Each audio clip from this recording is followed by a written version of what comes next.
What's cracking, big dogs? Welcome back to the HQ. Welcome back to the channel. I'm Nicholas. This is Big Dogs Gotta Eat, BDGE Fantasy Football. And we are talking waiver wires today. Let me light up some Palo Santo wood.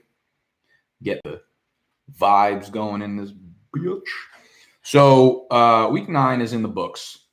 We're in week 10. It's time to start looking forward to the fantasy playoffs. In the trade targets video that me and Noah at FB God on Twitter are going to put out tomorrow, we're going to talk a lot about playoff schedules, the good, the bad, the fugly, maybe some guys that you should be targeting earlier on.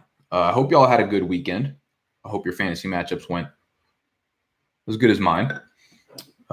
We are still undefeated in the Dynasty League. We are rolling in most of my leagues, but we're talking waiver wire peoples today. We're talking my top pickups for week 10 at each position. We're not going to go too in depth on each guy, but you can get my entire breakdown on Patreon, patreon.com/BDGE. Good morning, everybody just joining us. Good morning. Good morning. Hope you all had a good weekend. Just a side note, I got the new AirPods Pro. And they are fucking phenomenal. They basically took out all the shitty parts about all the AirPods prior to them, like the noise canceling and the fact that they didn't fit in your ear. So they got the silicone tips now. And the other ones just didn't fit in my ear at all. So those are a huge upgrade. Now they have noise canceling, which literally sucks all the volume out of everywhere. And it's crazy. So if you're looking for new Bluetooth headphones, these AirPod Pros are legit. But if you're looking for a quarterback to stream in week 10, you do not have a ton of good options. We'll start off with the quarterbacks, but I'm not going to go too deep in depth because there are not a lot of you're going to be hurting this week because there are 6 teams on bye. The Broncos, the Patriots, the Eagles, the Redskins, the Jaguars, the Texans. That is a lot of firepower. Now, I smacked around my matchup in the E-Town Get Down. However, this week, because of the bye weeks, I have Deshaun Watson, DeAndre Hopkins, Zach Ertz, and Terry McLaurin all on bye, so I'm probably about to get smacked around myself this week. I'm going to have to pick up a QB streamer, which is very hard to do in Superflex leagues. I'm going to have to fucking start Mitch Trubisky, which is I don't really want to talk about it. But Derek Carr is available in about 55% of leagues. I think we need to start off by saying that Jon Gruden has done a hell of a job with these Oakland Raiders, man. I think he is a far better coach than we're giving him credit for. Obviously, he made a lot of horrible moves GM-wise in the offseason, but he's a good play caller, and he has these guys rolling. I think it's time we start showing some damn respect to Jon Gruden because the fact that the Raiders are 500 right now, heading into Week 10 with the personnel and the roster that they have, the lack of offensive playmakers, and actually, their offense is not bad between Waller and Jacobs and Tyrell Williams. But, I mean, realistically, there are a ton of better offenses. But their defense is terrible, in terms of personnel. And the fact they're 4-4 is incredible. But you look at Derek Carr, 3 straight matchups, he's thrown for at least 285 yards and multiple touchdowns. 3 straight games, 1 interception over that span. They take on the Chargers in Week 10, who are they're not necessarily a quarterback-friendly matchup, and we saw them play really well against Aaron Rodgers, but they've been beaten through the air in 2019 by mostly any quarterback that is competent outside of Aaron Rodgers. Stafford had a big game against them. Deshaun Watson had a big game against them. Even Ryan Tannehill threw for over 300 yards against them. So Carr is definitely on the streaming radar in one of the most buy-heavy weeks. Ryan Tannehill is also on the streaming radar. I mean, he's been playing fine as a fantasy quarterback. Right now, he has as many 20-point fantasy games in 2019 as Gardner Minshew and Jimmy G, and he has more 20-point fantasy games than both Josh Allen and Baker Mayfield. So he's got a little bit of upside. Obviously, his floor is a little bit lower because any week could be the fucking 175-yard, 1 touchdown, 3 interception game for Tannehill. But they get a home game versus the Chiefs in Week 10. If I had to put money on it, now I'm only technically a doctor. If I had to put money on it, I would say Patra Holmes is back for their Week 10 matchup, which means shootout potential is absolutely in the range of outcomes, which means they're going to have to pivot away from the run a little bit and keep having Tannehill throw the ball through the air. He's gone over 300 yards in 2 of the last 3 games and 3 games that he's started. So I don't hate this matchup for Tannehill. I think he is absolutely on the streaming option list. And The other reason I would pick up Tannehill is if you look at their playoff matchups, weeks 14 through 16, Oakland, Houston, New Orleans. It is hard to find a juicier playoff matchup for a streaming quarterback than that. But obviously, you'll probably have a better option than Ryan Tannehill at quarterback. But if not, I think you could do a lot worse. Oh, and then, yes, like I said, I will be streaming Mitch Trubisky in the E-Town Get Down. It's a super flex league. There are like no one else available. It's between like Brandon Allen, Kyle Allen, all the fucking Allens, and like Mitch Trubisky. He's playing against Detroit, which is obviously not a tough matchup against passers. I'm just banking on him like running the ball into the end zone. And you know what? Go pick up Mitch Trubisky. If we go down, we go down together. I know he's getting benched at halftime. The skill positions are a very interesting part of the waiver wire this week. Wide receivers and running backs, man. If you are hurting at either position, this is not the worst week to blow your fab on it. We have a few really good options at wide receiver.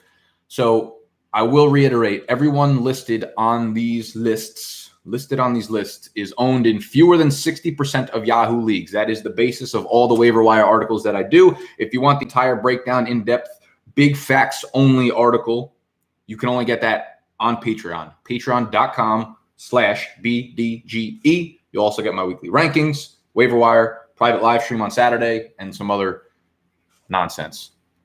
Let's talk wide receivers. So Josh Gordon's actually owned in 59% of leagues, which makes him available for this list. I will say I will let somebody else blow their fab on Josh Gordon.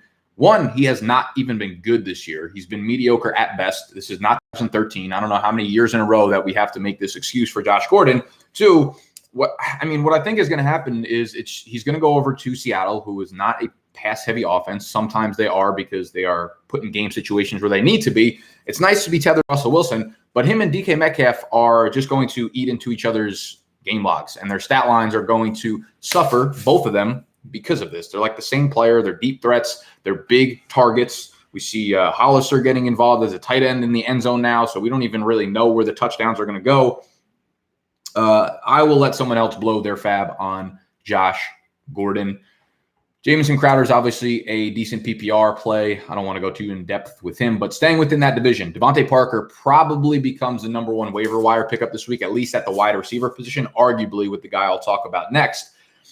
We have Ryan Fitzpatrick playing, I don't want to say well because it's been one game where he actually showed like good efficiency, but he is able to produce touchdown drives, right? Whereas Josh Rosen was not able to do that. If Josh Rosen was starting, I would not feel confident telling you that the Dolphins are going to score more than 11 points in that game. With Fitzpatrick, I think they usually will find the end zone at least twice, and those have gone towards Devante Parker. He scored a touchdown in 4 of their last 5 games, so he's been good, right? He has an 18% target share on the year. He has a 21% or 29% air yard share. The big news, obviously, is that his teammate, who is much better than him, Preston Williams, is gone for the year with a knee injury. Now, Preston Williams was a leading target guy on the Dolphins. 21% of the targets this year have gone to Preston Williams.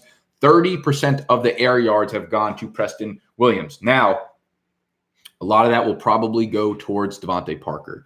That's not the most efficient way to run your offense, forcing targets to Devante Parker, but it provides a really, really nice floor for a guy who's already has a well-established floor. He's been very, very good over the last 3 or 4 weeks for a fantasy asset. I think he's a pretty good bet to, score you double-digit half PPR fantasy points week in and week out.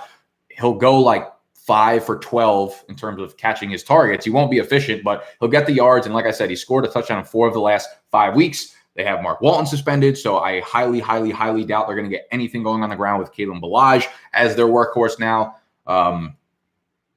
So Devante Parker is someone that you could absolutely throw into your flex play in your flex spot to play this week during this very, very, very buy-heavy week. Again, if you're just joining us, welcome back to the headquarters. Make sure you hit that thumbs up button if you enjoy the video. We are live right now, so if you're literally in the chat, welcome. If you're joining us afterwards, again, subscribe to the channel if you're new. Fantasy football 6 days a week. What else? Did we have anything else for Parker? Oh, so talking about good playoff matchups, they take on Indy this week, which is not an easy matchup versus the pass necessarily, but it's, mediocre, whatever. And then they do play Buffalo at home in the next week, which is not a suggested spot to start Devante Parker. Don't start Devante Parker next week. But if you look at week 12 through the rest of the fantasy playoffs, Miami takes on Cleveland, Philadelphia, the Jets, the Giants, Cincinnati. You could start Devante Parker in every one of those weeks. So over the next 6 weeks, you could start him, or next 1, 2, 3, 4, 5, 6, 7.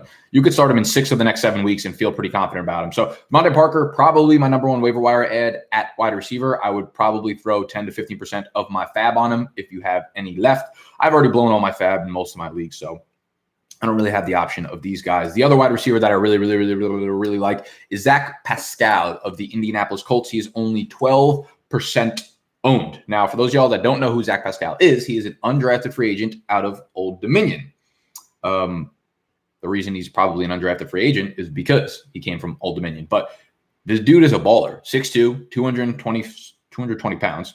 So he's got that like alpha outside build.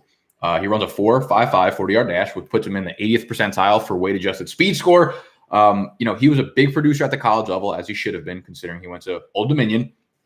But right now, if you're looking at all the wide receivers in fantasy, of wide receivers that have played at least 5 games, so I wanted to get like a decent sample size that wasn't too fluky, Pascal is fantasy's wide receiver 28 in points per game, averaging over 11 half PPR fantasy points per game.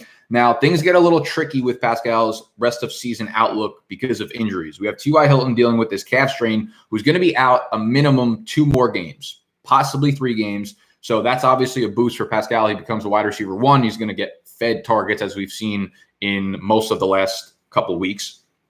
But we also have Brissett dealing with this MCL sprain. Now, it's not a very serious injury. He's considered week to week. He has not been ruled out for this game. I think what's going to happen, again, I'm only technically a doctor, so you cannot quote my advice on this. I think Brissett will throw a knee brace on, and I think he toughs through the MCL sprain. And I think he's good to go, and I think he will play. I do not think we see Brian Hoyer out there on the field in week 10. And they're in a smash spot versus the Dolphins without Xavier Howard. So Zach Pascal could be a very, very, very, very good flex fill-in for this week. He's a guy who brings athleticism. He's a guy who's proven it now in 2 of the last 3 weeks.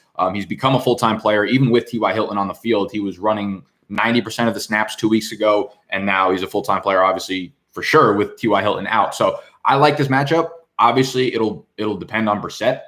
He will be limited in mobility if he does have that knee brace on. So that is a part of Brissett's game that will damper the rest of the offensive players on the Colts. So I will give it a little bit of downgrade, even though he will likely be on the field if I had to guess. If Brian Hoyer's on the field, I have almost no confidence in starting any offensive players on the Colts. Now, that doesn't mean I won't start them, but I won't have any confidence in them. Like, I don't know. I probably will not be rolling out Zach Pascal if Brian Hoyer is on the field. I don't hate either of the tight ends, Jack Doyle or Eric Ebron, though I like Doyle more. He's seeing a lot of targets in the games where Hilton has missed, and he's showing a little bit of chemistry with Brian Hoyer. But if Brissett is there, then Zach Pascal is arguably, tied with Devante Parker for the number 1 waiver wire pickup. I would take Parker over Zach Pascal, but I think Pascal is a good bye week fill-in right now to play against the Dolphins. This week, Josh Reynolds is also another pretty good pickup that I talked about last week. Coming off the bye, he's still largely unowned. He's only owned in 1% of leagues. Brandon Cooks, seeing a concussion specialist, I really highly doubt that he is playing this week. So Reynolds fills in as that 3rd wide receiver for the Rams, and he always, he produces when he's in there. So I don't hate it, although this Rams team obviously does not show the upside that they have in recent years in the passing game. So Reynolds is interesting for the bye week. Let's move over to running backs. Now, Kareem Hunt is 59% owned. Let's talk about him because he's like the polarizing name on this list. Kareem Hunt, much like Josh Gordon, is someone I will let someone else in my league blow their fab bid on. They could blow their load on Kareem Hunt. Here's what anyone that tells you they know what's going to happen in this running back, they know how the touch splits are going to go, they know how the snaps are going to go, is full of shit. Nobody knows. I don't know. Here are 2 things that we do know. We know 2 big facts, and it's that this Cleveland offense sucks, and Nick Chubb is very, very, very, very good. Those are the 2 big facts that we know. Both of those work against Kareem Hunt. Cleveland offense sucks, which means Kareem Hunt will not have scoring opportunities. He will not be the goal line back. Nick Chubb will be the goal line back.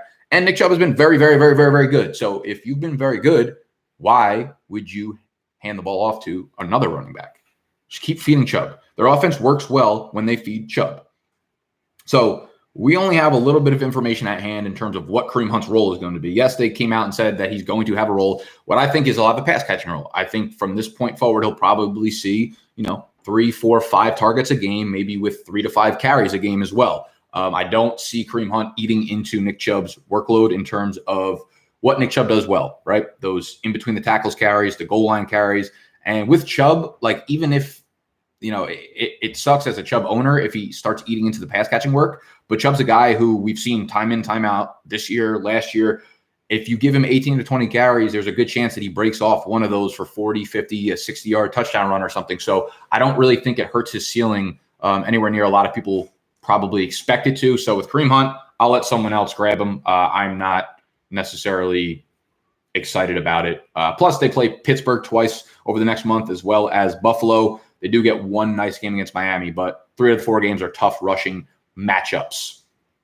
Talked about Darius Geis. I think he's an interesting pickup as well because he'll be able to come back in week 11, although Adrian Peterson had a very good game. It's a little iffy, but I think they want to see what they have in Darius Geis before they hit the summer. And in 4 of their next 6 matchups, they play the Jets, Detroit, Carolina, New York, Giants in the fantasy championship. All matchups in which if Darius Geis is given the full workload, he can kind of go off and go nuts and help you in your fantasy playoffs.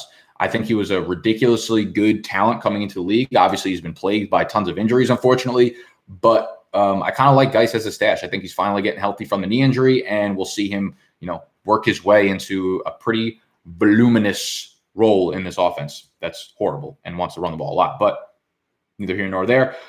Ronald Jones is the other guy. Actually, there's 2 more guys that are probably very relevant on the waiver wire this week.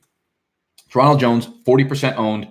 Like, am I confident that Ronald Jones is going to really give you RB2 value? No, I'm not confident whatsoever because he's been on every single waiver wire list on every single week so far this year because it looks like he's going to be the guy, and then the next 2 weeks he's not the guy, and then he becomes the guy again, and then he's not the guy, and then he becomes a guy. But he did play on 53% of the Bucs snaps this previous week, which is the first time he's played on over 50% of the snaps. I went back and I tweeted this out yesterday. If you're not following me on Twitter, at Nick_BDGE, Ronald Jones played on 50% of the snaps.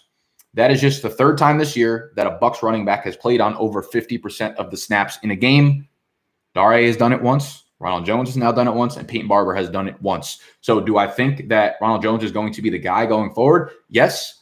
What does that mean? I don't fucking know. I mean, he had 20 touches on Sunday, so that's obviously very, very good to see. But do I trust he's going to have anything more than 13 or 14 touches? No, I don't trust that that's going to happen, but that's not a bad flex fill-in. I think that they have a great matchup in week 10. They play the Cardinals. They are 5-point favorites, which obviously favors the run a little bit. The Cardinals' run defense is middle of the pack at best. So Jones is probably the top running back pickup for the week because he's someone that can continue to increase his role in the offense, right? Bruce Arians came out and said yesterday that he has earned the right to start. He's been far more explosive than Peyton Barber. He's looked better over the second, he's going to look better over the second half of the year. He's starting to look better over the recent weeks, and he's getting more and more touches in this offense. But this is just an offense that doesn't really have a lot of success on the ground either way. I also want to see what happens when they hit the goal line, because if Rojo's just going to be the guy that gets all the in between the 20 carries, not that valuable, but he has scored a couple times. So maybe he does take over that role and become the 3-down workhorse. In 2-minute, 4-minute drills, is Dare still the pass catcher there? I don't know. We saw them set up a couple screenplays, a couple passes for Rojo. So it does seem like he's definitely trending in the right direction. He'd probably be my number 1 waiver wire pickup this week, but I'm not going to go crazy on him unless you're very, very, very desperate at running back. And if you are very desperate at running back, then Kalen Ballage is a guy you need to be looking at. 10% owned because Mark Walton is facing a 4-game suspension from 3 offseason arrests.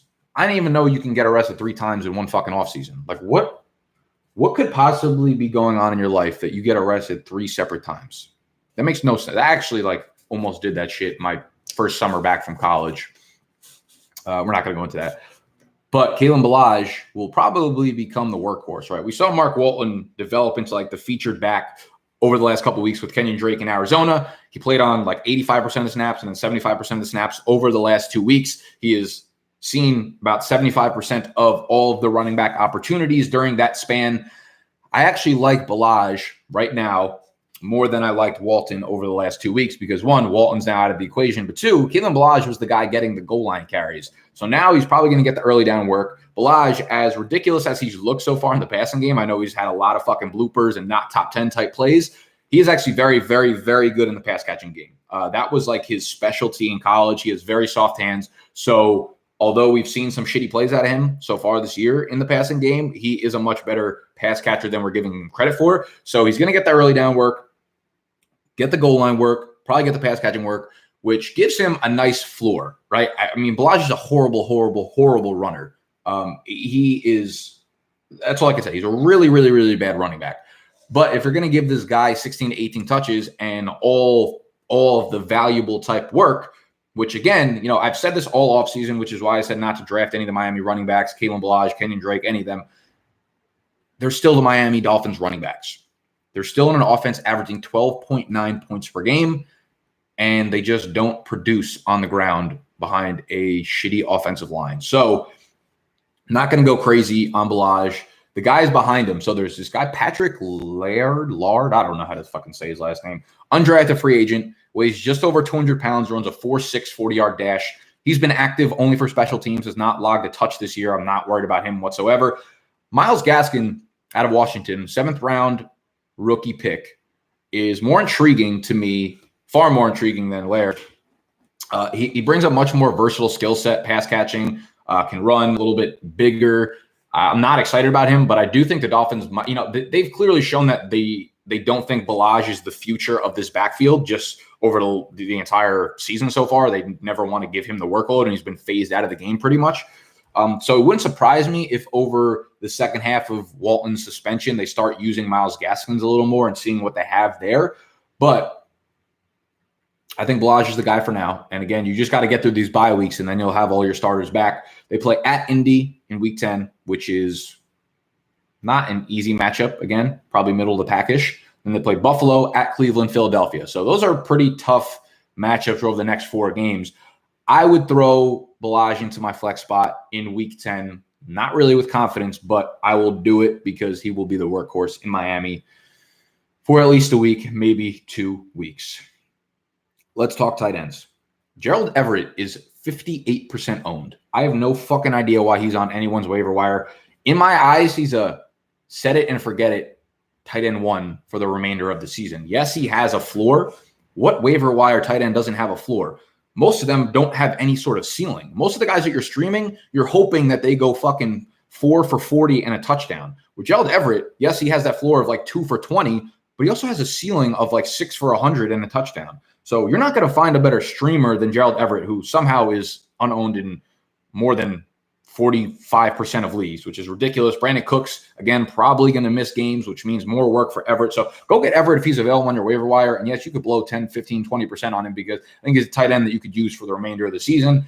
Jonnu Smith, I think as easy as it was to predict his breakout 2 weeks ago, him against Luke Kuechly in Carolina this week was an easy predictor of him being a dud. But I think he's going to bounce back. Again, they get KC. This has the potential to be a shootout. Now, KC has been very good against outside wide receivers. It is hard for fantasy wide receivers to produce against Kansas City. I've been saying this for weeks, and people just keep saying, like, oh, it's Kansas City. You could throw on them. But they're very good against outside wide receivers. However, they let up points to the running backs, and they let up points to the tight ends via in fantasy at least. So I like Jonnu Smith to bounce back as a streamer as well. He's 43% owned. I'm sure he was dropped in a lot of leagues. A couple other guys that are on the list.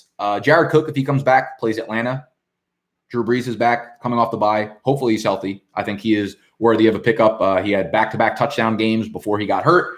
Noah Fant's interesting as well, though I don't want to depend on Brandon Allen. He obviously had that 75-yard touchdown run, but you can't depend on that week in and week out. Since Emmanuel Sanders has left to San Francisco, he's been much more involved in the offense, of course. So I think his floor is intact in terms of like volume. But there's a very good chance that like next week he goes, 4 for 30, and you're just like, fuck, Noah Fant is who we thought he was as a rookie at least. Jacob Hollister is also very interesting. We saw his snap count jump from like 35% all the way up to 80% this weekend. He scored 2 touchdowns. Maybe he takes over that Will Dissly role. He's more athletic than Will Dissly is, so maybe we see him get targeted in the end zone, just like Disley was. But there is Metcalf there. There is now Josh Gordon there. We have Jacob Hollister here. So it's really hard to predict where the end zone throws are going to go. And Jacob Hollister is obviously going to have a very, very, very, very low floor as a streamer, but I think you could probably do a little bit worse. OJ Howard is also interesting if you want to have fucking anxiety all day on Sunday, but they play against who the fuck they play this week? They play Arizona, who at this point you obviously know is the most friendly matchup to fantasy tight ends. Cameron Brate is dealing with some sort of fucking rib injury. He barely played last week. He was the third string tight end. So not that you should be worried about Cameron Brate at this point, because we've been saying he's been horrible. He's always been horrible with OJ Howard out for the last 2 seasons. So you don't have to worry about Cameron Brate. They said he's ready to roll. OJ Howard is coming off the hamstring injury, missed multiple weeks. I think you could do worse. That's all I have to say. There's nothing you could really say positively about OJ Howard this week. So we're just gonna throw OJ Howard out there. Defensive streams. Yo, Baltimore is a transformed defense. Baltimore, they were horrible to start the year, but they're getting healthy. Earl Thomas is back. Jimmy Smith is back.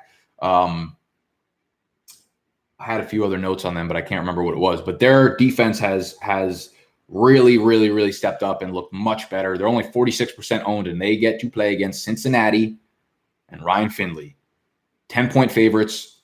Fire up Baltimore if you can get them. The Colts playing at home against Miami is 10.5-point favorites, are a fantastic streamer. I also really like Green Bay in Lambeau. This is going to be very, very, very, very, very football weather. So we'll see how Kyle Allen reacts to, playing in the cold, playing in the tundra.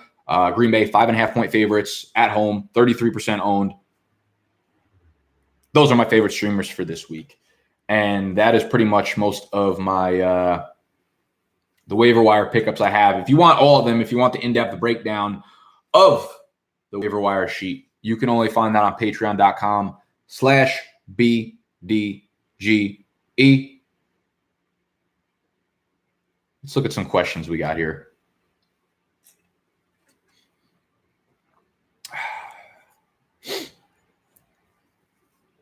Did we already talk about Ronald Jones? I did. So any of you guys that are asking, Ronald Jones, Josh Gordon, all those guys I talked about earlier, so you can go and replay this bad boy. I go position by position, so if you hear me talking about like a quarterback, obviously they're not in that section. You could skip to the wide receivers or the running backs. And make sure that if you enjoyed the video, you hit that thumbs up button. You subscribe to the channel if you are new. I already talked about tight end Noah Fant, McKissick. No, I'm good. He's not someone I want to throw into my lineup. His floor is just way too low for me. If you have to have J.D. McKissick in your lineup, you ain't a playoff team, bro.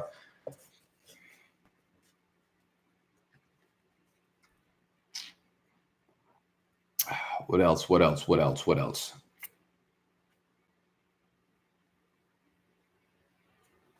All right. I believe that's all I have for this episode.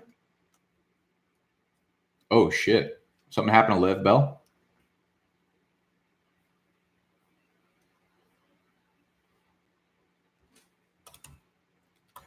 Le'Veon Bell.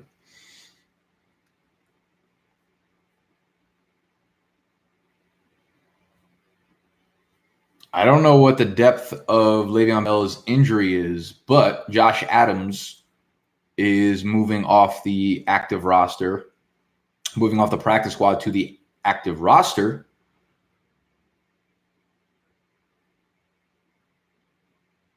So, as a Bell owner, that should scare the shite out of you. It would scare me. So that's to note. I don't know what the injury is going to be like. But we will talk all injuries on Thursday's video when I have Dr. Moore's bike on the channel. As always, tomorrow's video is the trade targets, which is probably our last one because default Yahoo League's trade deadline is this Saturday, November 9th. So make sure you get them trades in. Start throwing out offers. Start throwing out fucking low balls. Get everybody pissed off in your league. Trade targets tomorrow. Injury report Thursday. Fade the Public Friday. Patreon live stream on Saturday. Patreon.com/BDGE. And then fucking Football on Sunday, week 10, baby. I love y'all. Good luck this week. Good luck on the waiver wire. Hit that thumbs up button if you enjoyed the video, please. Peace.